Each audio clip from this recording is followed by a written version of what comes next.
என் மகளே, என் மகனே, என் மேல் அன்பு வைத்திருக்கிறீர்களா? ஆம் என்றால் இந்த வீடியோவை தவிர்க்க வேண்டாம். ஏனெனில் இந்த நாள் உங்களுக்கு ஆசீர்வாதமாக அமைய நான் கொடுக்கும் வாக்குதத்தம் இது.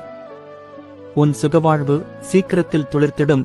தைரியமாயிரு. நான் உன் பார்வைக்கு நலமானதை செய்வேன். நீ விரும்பும் காரியம் உனக்கு கொடுக்கப்படும். நீ துன்பத்தின் நடுவில் நடந்தாலும் நான் உன்னை உயிர்ப்பிப்பேன். நான் உன்னை பலப்படுத்தி உனக்கு சகாயம் பண்ணுவேன்.